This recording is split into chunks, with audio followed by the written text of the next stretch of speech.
Eh, mi presentación se titula, disculpen, es que estoy tratando de eliminar la vista de los participantes.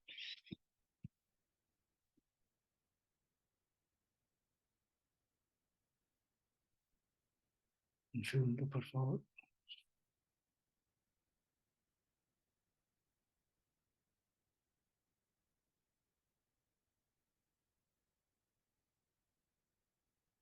Bueno, no puedo sacar. Bien. Bueno, creo que ahora ya se arregló ahí.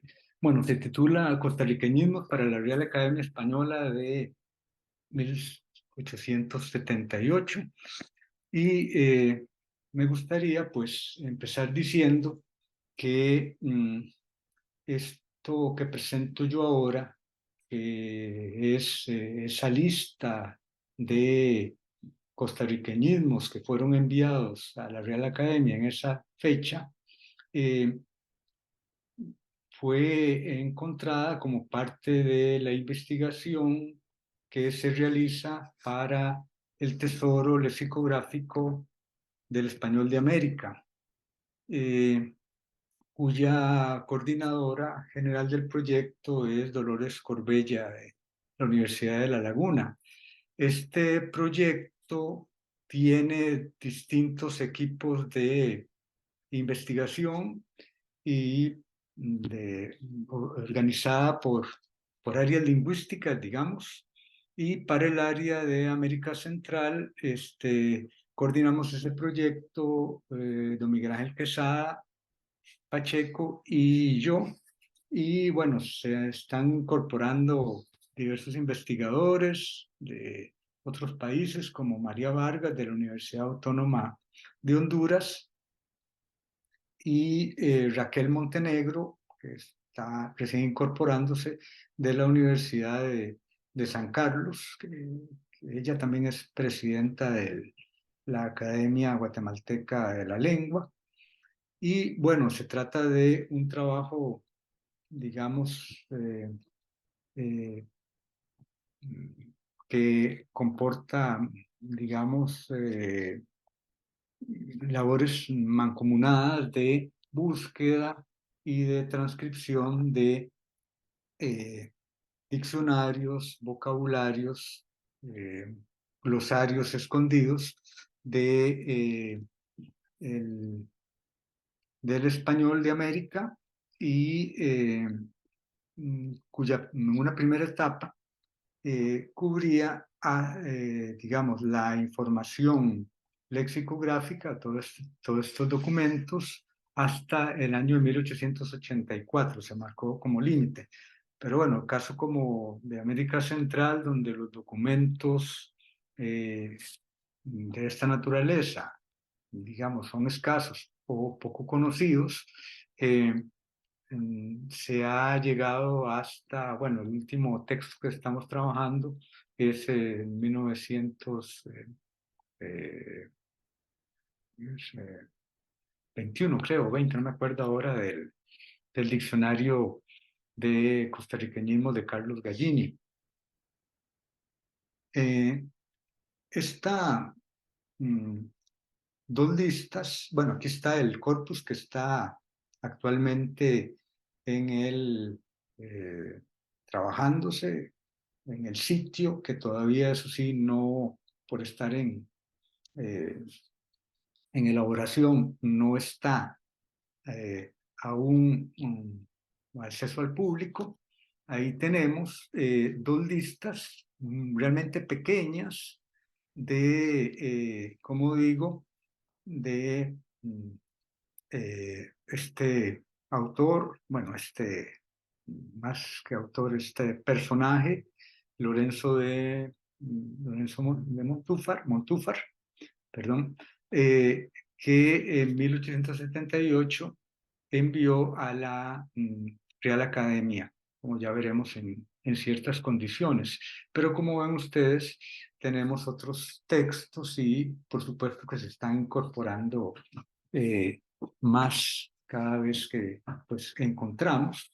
Por ejemplo, tuvimos la oportunidad hace poco de encontrar un documento de los primeros en Honduras, ¿verdad? Que se encontraba eh, no perdido, pero sí, eh, digamos, que no era de fácil acceso prácticamente imposible, digamos, en precisamente la universidad donde María este, trabaja, ¿verdad? Y lo pudimos recuperar. Estas listas de Lorenzo de Montúfar las encontró Dolores Corbella y pues ella misma las introdujo. Como ven ustedes, es una lista bastante pequeña, este, que va desde Achará hasta Sope. Ese Anacahuita es un error que hay que corregir ahí, ¿verdad? Entonces está Chará, Camote, Cachar, Cele, Cobo, Cuigen, Cuja, Chayotera, Chichigua, Chiflón, Enainas, Encamotarse, Guapiles, Ope, Jalar, Alón, Lapa, Macho, Motete, Moto, Pacacito, Perico, Periquear, Periquero, Pisto, la forma tan siquiera, Uraz, Vallecito y Sope. Esa es la primera lista. La segunda lista todavía es mucho más pequeña, que incluye a rodajar, a chumicarse, quedito, a estarse quedito, chucho, chingo, chapín y cucaracha. Se trata entonces de términos eh, que evidentemente en la gran mayoría no son exclusivos de Costa Rica, digamos, como formas, pero al igual, bueno, se consideran los costarriqueñismos, la mayoría se trata de extensiones de sentido, ¿verdad? Eh, bueno, ya comentaremos algunas características de estas listas. Aquí tenemos un ejemplo de cómo aparecería en el TLEAM la palabra achará, digamos, pues eh, si se buscaría con las fuentes o algunas de las fuentes que hay hasta el momento, vean que la primera que aparece es la de Borda, que no es en realidad un vocabulario propiamente, una lista de palabras propiamente dicha, sino, pues, bueno, como ya sabemos, ¿verdad? El texto de Borda, que es el primero para Costa Rica, se dan explicaciones con ejemplos, bueno, de este autor que narra, bueno, digamos, como a manera de cuento, digo yo, eh, eh, una mm,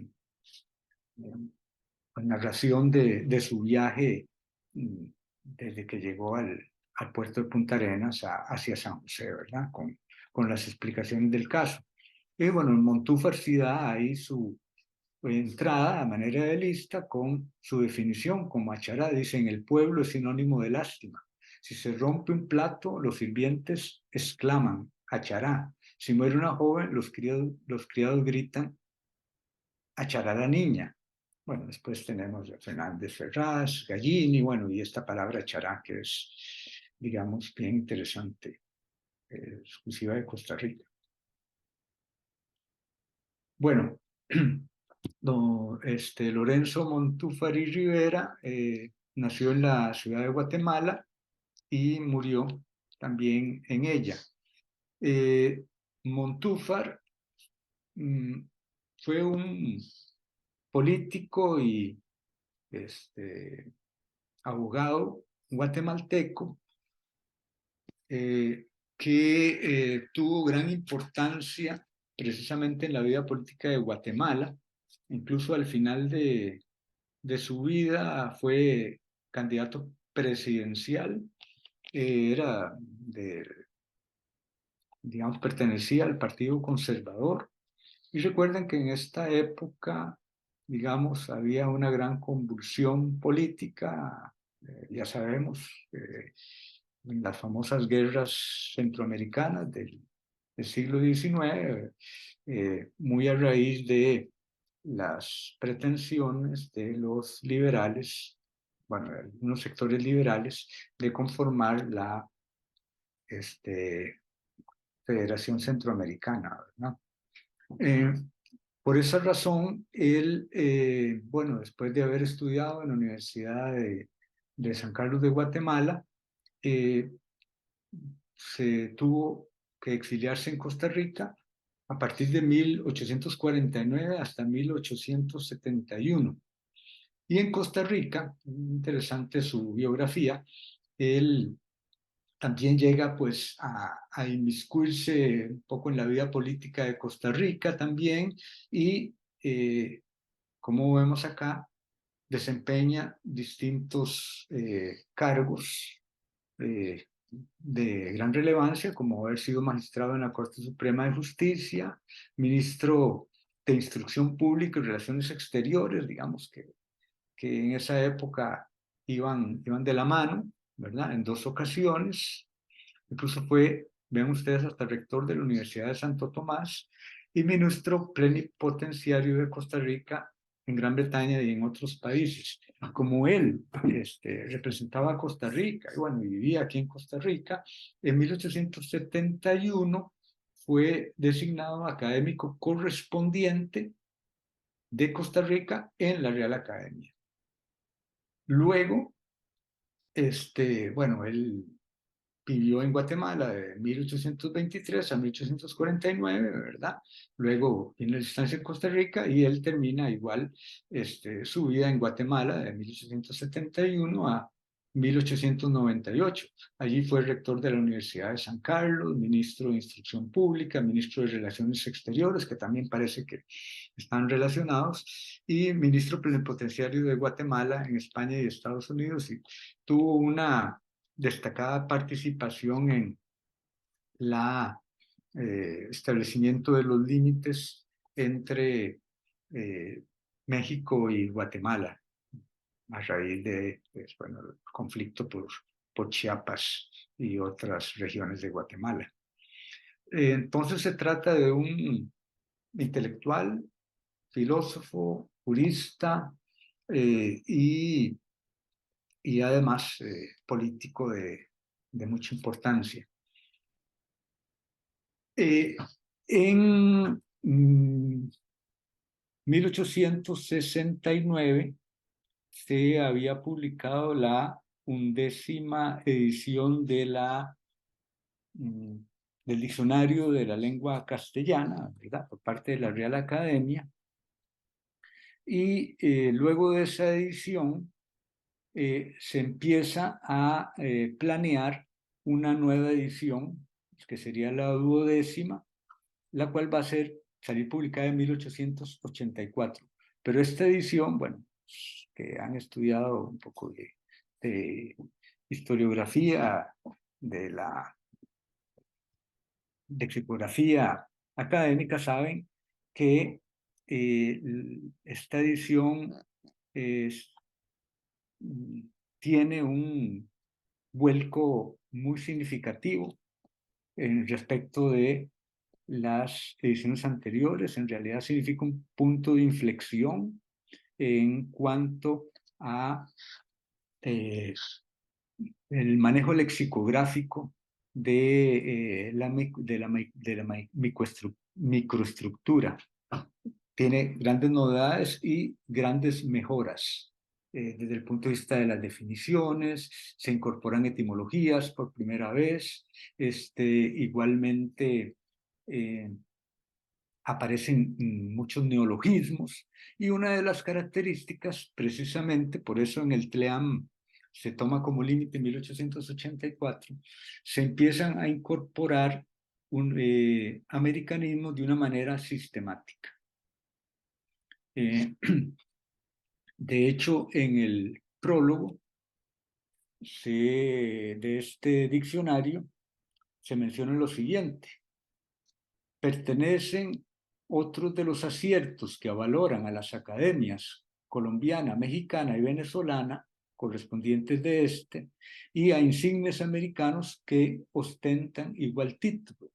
Ahora, por vez primera, se han dado las manos España y la América Española para trabajar unidas en pro del idioma que es bien común de entrambas, suceso que a una y otra llena de inefable alegría y que merece eterna conmemoración en la historia literaria de aquellos pueblos, y del que siempre se ufanó llamándolo hijos. Correspondientes españoles de esta corporación y personas extrañas a ella la han agasajado también con dádivas inapreciables.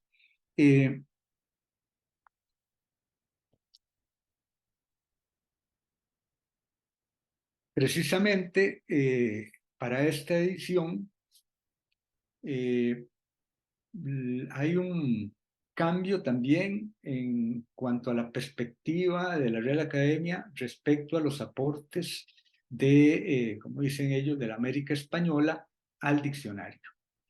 Igualmente, recién se habían creado, digámoslo así, las academias colombiana de la lengua, la mexicana, la venezolana, que se mencionan acá porque dan aportes, digamos, concretos y muy importantes a, de léxicos y aparecen ya en en este diccionario con las marcas de Colombia, México, Venezuela.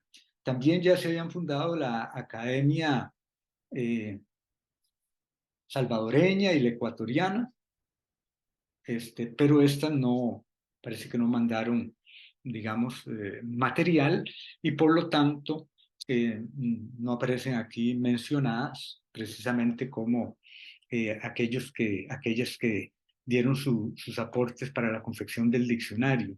Pero aparecen, por supuesto, otros americanismos, digamos, marcados de esa manera.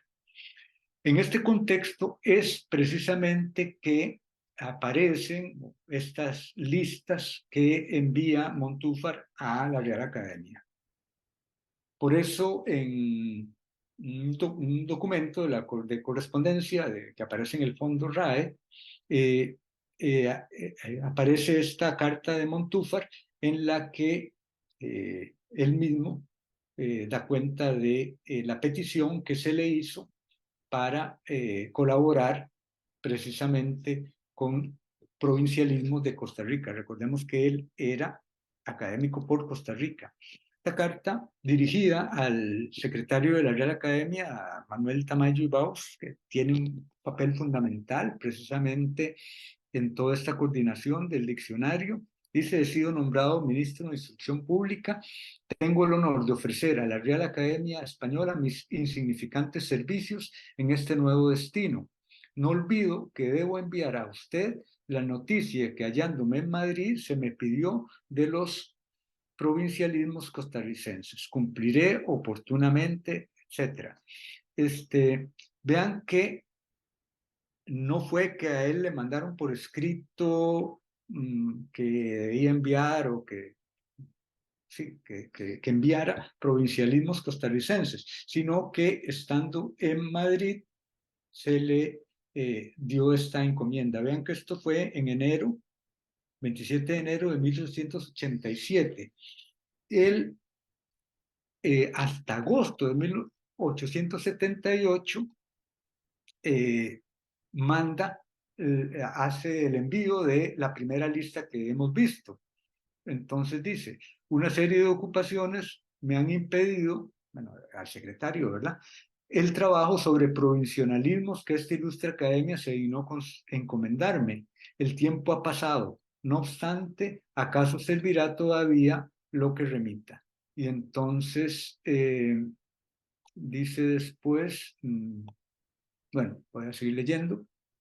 Pensaba dirigir a vuestra señoría un trabajo completo, pero la dificultad de concluirlo por falta de tiempo y la necesidad de remitirlo me sugieren la idea de variar de sistema. Enviaré por cada correo la lista de provincialismos que recuerde, y con este método habré cumplido en 1 o 2 meses el encargo que se me hizo. Remito a vuestra señoría hoy la lista adjunta, es la de la primera lista, ¿verdad? Y tengo honra repetir una vez más que soy de vuestra señoría muy atento servidor. Luego, en agosto de ese mismo año, ¿verdad? Hasta el 29, perdón, y después el 27, envía la segunda lista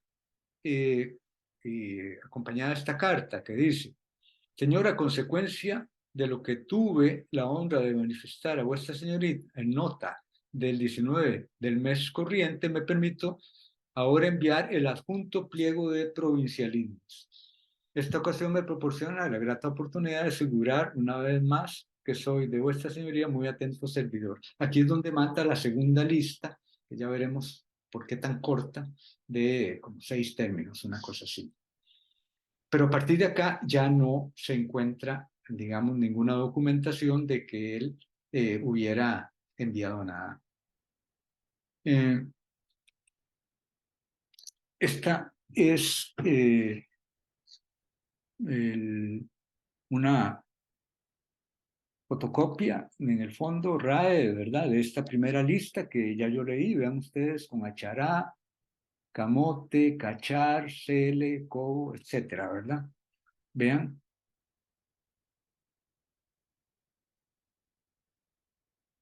Y que termina con Sope. La segunda lista de provincialismo de Costa Rica empieza con Arrodajar y termina con Cucaracha. Y es interesante, como podemos ver ahí, la razón de por qué es tan corta. Dice: en este momento me interrumpe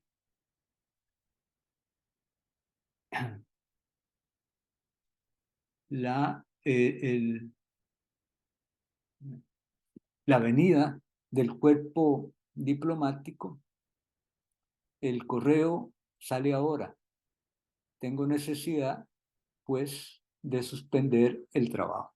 Bueno, a mala hora o a buena hora llegó el correo, ¿verdad? Porque le interrumpió el trabajo, y eso es lo único que tenemos de esos incipientes costarriqueñismos que aparecen constatados. Por supuesto, es una lista corta, pero creo yo es la primera, por lo menos que hemos encontrado, que propiamente, digamos, tiene ese carácter de lista de términos con los respectivos significados. Y, bueno, aquí el 4 de octubre de ese mismo año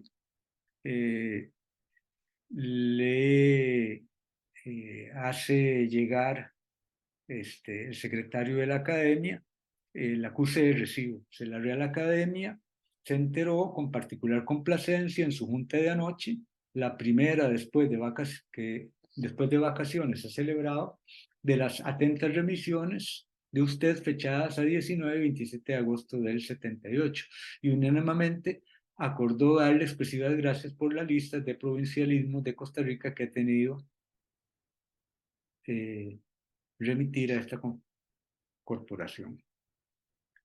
En cuanto a, digamos, características y aportes que tienen estas listas, que son breves, es que contienen algunas de las primeras atestaciones propiamente lexicográficas de ciertos términos. Por ejemplo, el caso de macho es la primera vez en que aparece esta palabra con el sentido costarricense. Vean la definición. Además de las acepciones castellanas, significa en Costa Rica extranjero, especialmente si no habla bien el idioma español. Entonces vean ustedes que, bueno, el sentido de extranjero lo recoge hasta Gallini, ¿verdad?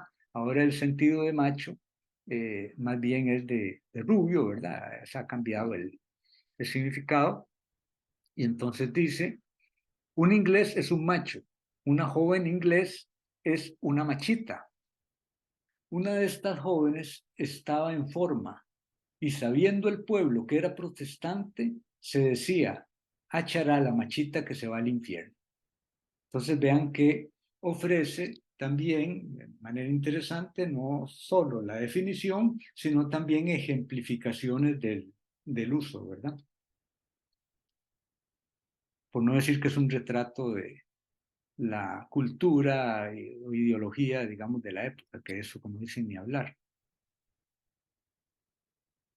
Otro ejemplo también muy significativo es de la palabra uraz, que, bueno, que todos sabemos es un huetarismo, es decir, una palabra del sustrato eh, indígena del centro de Costa Rica. Entonces, el más joven de una familia, el Benjamín de la casa. Por otro lado, contiene información diatópica de distinta índole, como podemos ver en la palabra cachar. En Costa Rica y en todo Centroamérica significa conseguir. Una persona del pueblo dice, voy a visitar a mi compadre para ver si cacho 10 pesos. Ayer encontré a mi tía y caché plata. Ven ustedes que habla de que el cachar en este sentido se usa en Costa Rica, pero también en Centroamérica. Y otro ejemplo de esto que me pareció interesante, lista pequeña, pero contiene información interesante, es el caso de cucaracha. Dice, en todo Centroamérica, bueno, está ahí definiendo toda Centroamérica, incluido, digamos, Costa Rica. Dice, tiene la acepción de la lengua, es decir, se refiere al insecto, eso es lo que quiere decir. Pero en Nicaragua y en Guanacaste, entonces vean que da información dialectológica específica, dice Nicaragua y Guanacaste, dice, pero en Nicaragua y en Guanacaste, que antes fue nicaragüense y ahora pertenece a Costa Rica, tiene la misma significación que la palabra chucho. Es decir, que significa vagina.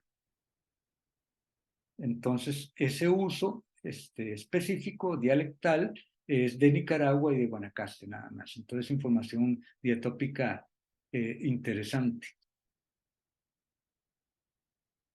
Luego también tiene información diastrático-diafásica.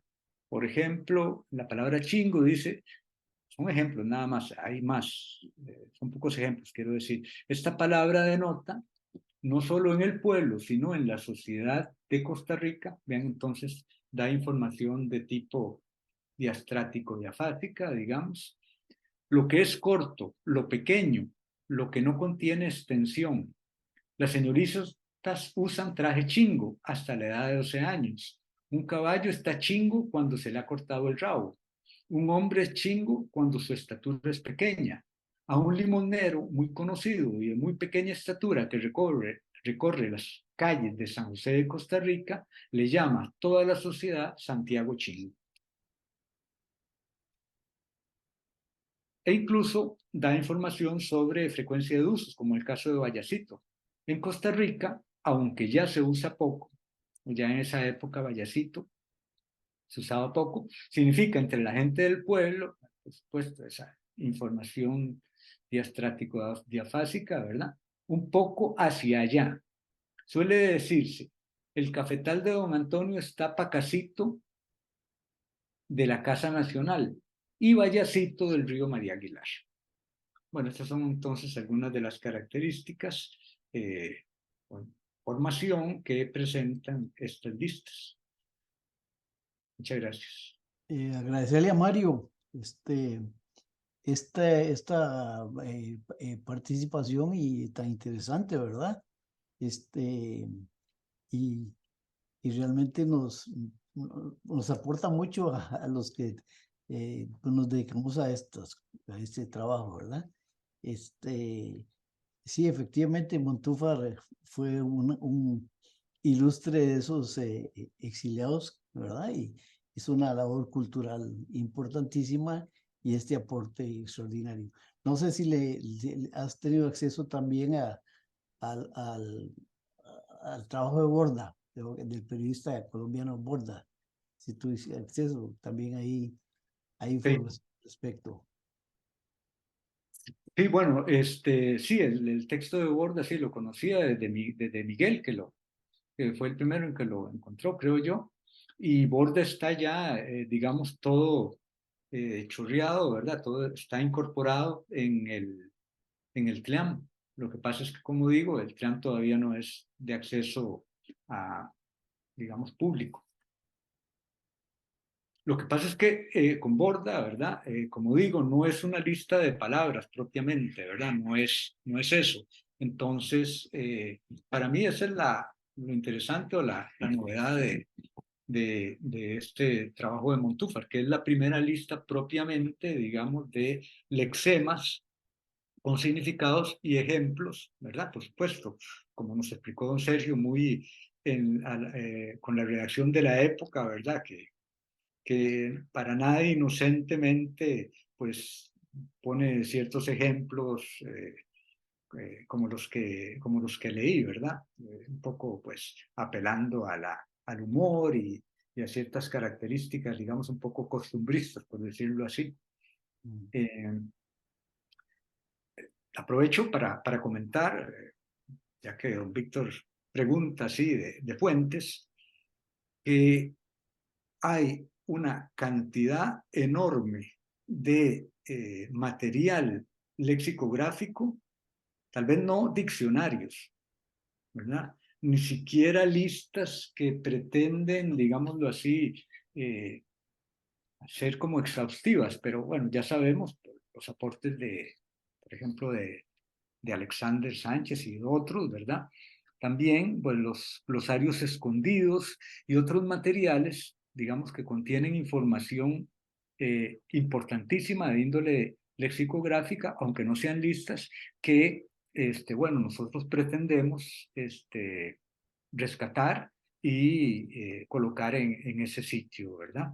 Yo mismo, pues, me he encontrado así listas de palabras no muy extensas, ¿verdad? Pero bueno, que dentro de los glosarios escondidos, digamos, la lista que da eh, Alexander Sánchez tampoco está, es decir, que se puede seguir buscando. Ahora mismo me encontré revisando precisamente el prólogo de la edición de 1884, cuando explícitamente le agradecen no solo a Montúfar, digamos, su aporte, sino que también le agradecen el aporte de Manuel María Peralta. Entonces, valdría la pena pues dar un seguimiento a los escritos de este ilustre eh, costarricense, ¿verdad? Para ver si él también habría hecho algún aporte lexicográfico, puesto que si le están agradeciendo ahí a él, es probable que algo haya aportado, pero bueno, como digo, esos son indicios que le llevan a uno pues a indagar, ¿verdad? Bueno, y aprovecho también para invitar a quienes quieran participar de este proyecto, pues que pueden hacerlo. Estamos tratando de incorporar investigadores, este, para, bueno, que podamos todos a través de nuestro trabajo, pues aumentar este acervo eh, léxico. Muchas Gracias. gracias. Es importante señalar que en ambos casos, tanto Borda como Montúfar, son visiones desde afuera, ¿verdad? ¿Cómo nos vieron? ¿Cómo vieron eso desde afuera, verdad? Y ya Peralta sí, desde adentro, ¿verdad? Gracias, don. Sí, muchas gracias. No, es simplemente felicitar a don Mario y en general al equipo con el cual trabaja en este tesoro, ¿verdad? Yo y algunos otros miembros también del Consejo Científico ya hemos tenido la oportunidad de ir siguiendo un poco esta labor a través de los informes que hemos tenido que ver, ¿verdad? Entonces me siento realmente privilegiado. Una pregunta que le iba a hacer, ya la contestó, me parece, porque eh, era sobre el acceso al tesoro, ¿verdad? Que no está todavía, no es posible acceder y no sé si tienen estimado alguna fecha ya cercana o algo así para que nos adelante esa información, si fuera posible. Y bueno, muchas gracias, don Sergio, por la pregunta. Y bueno, yo aprovecho también para agradecerle a usted pues, la paciencia y el seguimiento que dio a la posibilidad de presentar yo esta ponencia aquí, digamos, fuera de Costa Rica. Usted sabe que hubo peripecias ahí al final y como ven ustedes, aquí estoy en eso. Entonces, muchas gracias por ese seguimiento, Sergio. Este, el proyecto está dividido en etapas y tal vez no me expliqué bien. La primera etapa cubriría eh, diccionarios, vocabularios, todo el léxico del español americano de todas estas regiones hasta 1884, precisamente hasta la publicación de ese diccionario que se tomó como hito porque, como dije, eh, es un punto de inflexión y sobre todo, en el caso nuestro, pues a partir de ahí empiezan a aparecer, digamos, el concepto de americanismo, digamos, definido, por decirlo así, por la Real Academia y entonces a incorporarse, ¿verdad? Estas palabras con la marca correspondiente. Es un tema interesante porque en realidad hay toda una polémica precisamente a partir de la solicitud de estos materiales a distintas academias y a distintos académicos, ya sean de las academias recién fundadas o de los correspondientes sobre, digamos,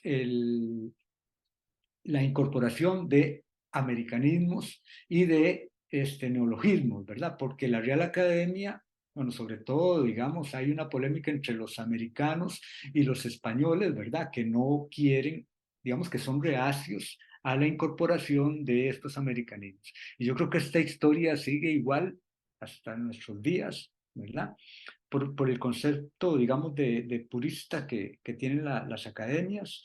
Y bueno, creo que es muy interesante, como digo, toda esa polémica que se dio con la publicación de este diccionario, porque hay ese cambio de perspectiva, digamos.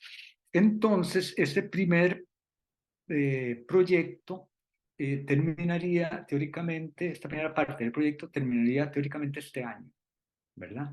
Entonces, muy probablemente a partir del año entrante, no tengo la fecha, ¿verdad?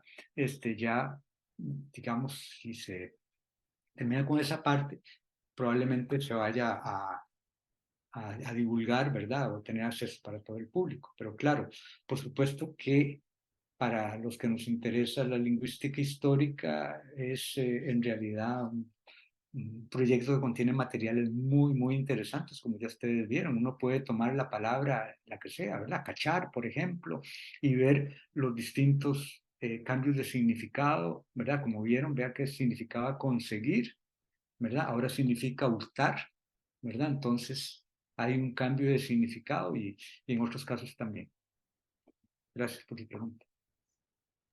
Pues muchísimas gracias. Va a ser una pregunta muy breve. Yo quiero felicitar también al doctor Portilla por este trabajo y quería preguntarle sobre la trascendencia lexicográfica que tienen estas listas. Es decir, no sé si ha comprobado si las voces se incorporan luego al diccionario del 81, porque me consta que, por ejemplo, Ricardo Palma, si no me equivoco, se enfadaba mucho en esta polémica que acaba de señalar porque mandaba palabras a Madrid y en Madrid no le hacían ni caso, ¿no? Con los peruanismos. No sé si tuvo más suerte Montúfar con su lista.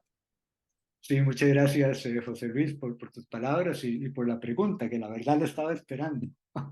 Porque yo también sí me di a la tarea de investigar esa curiosidad y la respuesta es que no, que simple y sencillamente pues ahí le agradecieron y darle las gracias no pasaron, porque no entró absolutamente ninguna de esas palabras, ni en el diccionario de 1884, ni en el de 1899 tampoco. Y de hecho, hasta donde pude ver, y no de esa lista necesariamente, muy probablemente, más bien a partir de los materiales de Gallini, pero estamos hablando de la edición de 1927, cuando ya estaba ya fundada la Academia Costarricense, recordemos que se fundó hace 100 años, ¿verdad, don Víctor? Entonces, no sé si habrá mediado alguna, eso sería por investigar, alguna, digamos, intercambio entre la Academia Costarricense seleccionando costarriqueñismos, pero porque hasta 1927 es que aparece, hasta donde tengo entendido, por primera vez la marca de Costa Rica, ¿verdad? Entonces, y no, y a veces ni siquiera en el 27 aparecen, digamos, una buena cantidad de costarriqueñismos. Por el contrario, yo pienso que tiene que ver con esa, bueno, precisamente por lo que mencionabas, que Ricardo Palma, ¿verdad? Un participante de esa polémica tan grande, ¿verdad? Reclamaba, y era que si la palabra no tenía, digamos, como visos de pedigrí, por decirlo así, no iba a entrar fácilmente, ¿verdad? Entonces, palabras así como esa misma chará, achará, por ejemplo, entran, pero mucho, mucho después. E incluso algunas que no hay Dios que entre, que no hay Dios que entre. Digamos, algo que se quejan, por ejemplo, los colegas en la academia, como por ejemplo la palabra zaguate. Es increíble que la palabra zaguate todavía no tenga, digamos, un lugar en el diccionario. Y ahí podría seguir Jigwirru, por ejemplo, etcétera, etcétera. Pero en eso estamos. No sé si contesté la pregunta. Gracias. Ahora sí, Alberto, adelante. Sí, buenos días a todos y me sumo a las felicitaciones por el trabajo realizado por el doctor Portilla. Yo tengo es una curiosidad. Si en otras de las entradas a las que, digamos que no han servido de ejemplo para esta charla, para esta conferencia, si ha notado usted, don Mario, alguna interferencia de la competencia dialectal de Montúfar, pero como guatemalteco, o sea, de otra variedad centroamericana. Sí, muchas gracias, don Alberto. Creo que es una pregunta muy pertinente y la idea que yo he tenido, la impresión que yo tengo, bueno, y que he tenido con mis investigaciones de las etimologías, es que el español de Costa Rica, digamos, era, o mejor dicho, el español de Centroamérica era mucho más homogéneo de lo que es ahora. Y no solo eso, sino que las personas se consideraban centroamericanos. Por eso él menciona muchas veces en Centroamérica y Costa Rica. La impresión que yo tengo es que él tenía, digamos, muy buena competencia para distinguir qué era un costarriqueñismo de cuál no lo era, ¿verdad? Entonces, interferencia ninguna. Por el contrario, creo yo que él, como decía ahora Víctor, ¿verdad? Desde afuera, bueno, como hace uno nota inmediatamente qué es propio de ese lugar que uno no estaría usando tanto, aunque él en muchas ocasiones pone en toda Centroamérica, lo cual, como digo, me da esa, bueno, por sus investigaciones, esa impresión de que más bien el español de Costa Rica, ¿verdad? De Centroamérica, quiero decir, era mucho más parecido a mediados del siglo XIX de lo que es ahora. A pesar de que uno diría que es lo contrario por las influencias ahora de esto y lo otro, ¿verdad? Bueno, ustedes lo han visto. Términos que aparecen ahí de uso en Costa Rica, me he encontrado una buena cantidad, por ejemplo, nahuatlismos, que ahora no se usan, o no se usan, por ejemplo, en el Valle Central, pero sí se usaban, digamos, a mediados del siglo XIX o a finales del siglo XIX, ¿verdad?